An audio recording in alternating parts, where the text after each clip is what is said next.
Land ವಿಚಾರಕ್ಕೆ Ricky Rai ಮೇಲೆ ನಡೀತಾ ಫೈರಿಂಗ್. ರಿಯಲ್ ಎಸ್ಟೇಟ್ ಮಾಫಿಯಾಕ್ಕೆ ಫೈರಿಂಗ್ ನಡೆದಿರೋ ಅಂತ ಶಂಕೆ ಈಗ ವ್ಯಕ್ತವಾಗ್ತಾ ಇದೆ. ಲ್ಯಾಂಡ್ ವಿಚಾರಕ್ಕೆ ಈ ಹಿಂದೆ ನಡೆದಿತ್ತು ಭಾರಿ ವಿವಾದ.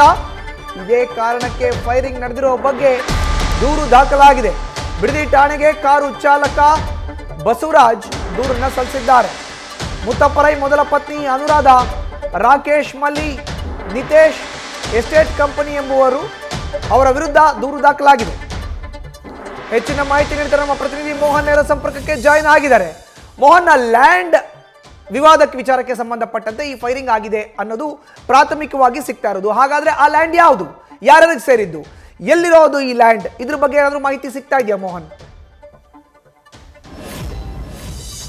ಖಂಡಿತ ಮಧುಸೂದನ್, ಏನು ಈ ಒಂದು ರಿಕ್ಕಿಯವರ ಮೇಲಿನ ಅಟ್ಯಾಕ್ ಏನಿದೆ, ಈ ಒಂದು ವಿಚಾರಕ್ಕೆ ಹಿನ್ನೆಲೆಯನ್ನು ಹುಡುಕ್ತಾ ಹೋದಂಥ ಸಂದರ್ಭದಲ್ಲಿ ಲ್ಯಾಂಡ್ ವಿಚಾರಕ್ಕೆ ಈ ಒಂದು ಶೂಟೌಟ್ ಆಗಿದೆ ಅನ್ನೋ ಸಾಕಷ್ಟು ಮಾಹಿತಿಗಳು ಲಭ್ಯ ಆಗ್ತಾ ಇರ್ತಕ್ಕಂಥದ್ದು. ಪ್ರಮುಖವಾಗಿ ಏನು ಮುತ್ತಪ್ಪರೈನವರ ಎರಡನೇ ಪತಿಯಾಗಿರ್ತಕ್ಕಂಥ ಅನುರಾಧ ಅವರು ಕೂಡ ಏನು ಒಂದು ಆಸ್ತಿ ಬರಬೇಕು ಅನ್ನೋ ಒಂದು ವಿಚಾರಕ್ಕೆ ಕೇಸನ್ನು ಹಾಕೊಂಡಿರ್ತಾರೆ. ಅದು ಕೂಡ ಇತ್ತೀಚೆಗೆ ಒಂದು ತೆರೆಯನ್ನು ಕಂಡಿರ್ತದೆ. ಆದರೆ ಇನ್ನೂ ಕೂಡ ನನಗೆ ಆಸ್ತಿ ಬರಬೇಕು ಅನ್ನೋದು ಕೂಡ ರಿಕ್ಕಿ ಅವರಿಗೆ ಸಾಕಷ್ಟು ಬೆದರಿಕೆಗಳನ್ನು ಹಾಕಿ ಆಸ್ತಿಯನ್ನು ಕೇಳುವಂಥ ಕೆಲಸವನ್ನು ಮಾಡ್ತಾ ಇದ್ರು ಅನ್ನೋದು ಕೂಡ ಮಾಹಿತಿ ಲಭ್ಯ ಆಗಿರ್ತಕ್ಕಂಥದ್ದು. ಪ್ರಮುಖವಾಗಿ ಏನು ರಾಕೇಶ್ ಮಲ್ಲಿ ಏನಿದ್ದಾರೆ, ಇವರು ಕೂಡ ಮಂಗಳೂರಿನ ಗುರುವಾಯೂರು ಅನ್ನೋ ಒಂದು ಜಾಗದಲ್ಲಿ 12 ಎಕರೆ ಜಮೀನನ್ನ ಒಂದು ಲ್ಯಾಂಡ್ ಅನ್ನ ಒಂದು ಏನು ರಿಯಲ್ ಎಸ್ಟೇಟ್ ಅನ್ನ ಮಾಡ್ತಿರ್ತಾರೆ. ಈ ಒಂದು ವಿಚಾರಕ್ಕೂ ಕೂಡ ರಿಕ್ಕಿ ಅವರು ಇರ್ತಾರೆ. ಆ ಒಂದು ವಿಚಾರದಲ್ಲಿ ಸಾಕಷ್ಟು ಹಣದ ವಿಚಾರವಾಗಿರಬಹುದು ಅಥವಾ ಹೆಚ್ಚಿನ ಪಾಲಿನ ಬರಬೇಕು ಅನ್ನೋ ಒಂದು ವಿಚಾರಕ್ಕೆ ಕೂಡ ಸಾಕಷ್ಟು ವಾದ ವಿವಾದಗಳು ಈ ಹಿಂದೆನೂ ಕೂಡ ನಡೆದಿರುತ್ತೆ. ಅದರ ಜೊತೆಗೆ ಏನು ಈ ಒಂದು ನಿತೀಶ್ ಏನಿದ್ದಾರೆ, ನಿತೀಶ್ ಅವರ ಒಂದು ವಿಚಾರಕ್ಕೆ ಹೋದಂಥ ಸಂದರ್ಭದಲ್ಲಿ ದೇವನಹಳ್ಳಿಯಲ್ಲಿ 45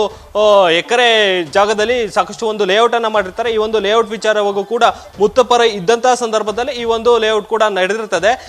ಲೇಔಟ್ ಮಾಡುವಂತ ಸಂದರ್ಭದಲ್ಲಿ ಈ ಒಂದು ಭೂಮಿಯ ವಿವಾದ ಕೂಡ ಇರ್ತದೆ. ಆದ್ರೆ ಎಲ್ಲ ಒಂದ್ ಕಡೆ ಈ ಮುತ್ತಪ್ಪರೈ ಸಾವನ್ನಪ್ಪಿದಂತಹ ಸಂದರ್ಭದಲ್ಲಿ ಇದರಲ್ಲಿ ಹೆಚ್ಚಿನ ಪಾಲು ನನಗೆ ಬರಬೇಕಾಗಿದೆ, ಈ ಹಿಂದೆನೆ ಕೂಡ ನಿಮ್ಮಪ್ಪ ಅವರು ಈ ಒಂದು ಜಮೀನಿಗೆ ಬೇಕಾದಂತಹ ಶೇರ್ಗಳನ್ನಾಗಿರ್ಬೋದು ಅಥವಾ ಹಣವನ್ನ ತೆಗೆದುಕೊಂಡಿದ್ದಾರೆ ಒಂದು ಹೇಳಿಕೆಯನ್ನ ನೀಡಿಯ ಮೂಲಕ ಆಸ್ತಿಯನ್ನ ನಮಗೆ ಹೆಚ್ಚಿನದಾಗಿ ಕೊಡಬೇಕು ಅನ್ನೋ ಒಂದು ಮಾತನ್ನ ಹೇಳಿ ಅವರಿಗೆ ಬೆದರಿಕೆ ಹಾಕುವಂತ ಕೆಲಸವನ್ನ ಮಾಡ್ತಿರ್ತಾರೆ. ಏನು ಈ ರಾಕೇಶ್ ಮಲ್ಲಿ ಏನಿದ್ದಾರೆ, ಇವರು ಮುತ್ತಪ್ಪರೈಯವರ ಬಲಗೈ ಬಂಟ ಆಗಿದ್ದ ಅನ್ನೋದು ಕೂಡ ಮಾಹಿತಿ ಇರ್ತಕ್ಕಂಥದ್ದು. ಪ್ರಮುಖವಾಗಿ ಮುತ್ತಪ್ಪರೈಯವರು ಕಡೆಗಾಲದಲ್ಲಿ ಇವರಿಗೆ ಸಾಕಷ್ಟು ಮುತ್ತಪ್ಪರೈಯವರ ವಿರುದ್ಧ ಮಾತನಾಡುವಂಥದ್ದಾಗಿರ್ಬೋದು ಅಥವಾ ಜಮೀನಿನಲ್ಲಿ ಹೆಚ್ಚುವರಿಯಾಗಿ ಪಾಲನ್ನ ಕೇಳುವಂಥದ್ದಾಗಿರ್ಬೋದು, ಇವೆಲ್ಲ ಒಂದು ಪ್ರಕರಣಕ್ಕೆ ಸಂಬಂಧ ಹುಡುಕ್ತಾ ಹೋದಲ್ಲಿ ಪೊಲೀಸರು ಕೂಡ ಸಾಕಷ್ಟು ಮಾಹಿತಿ ಕಲೆ ಹಾಕಿರ್ತಕ್ಕಂಥದ್ದು.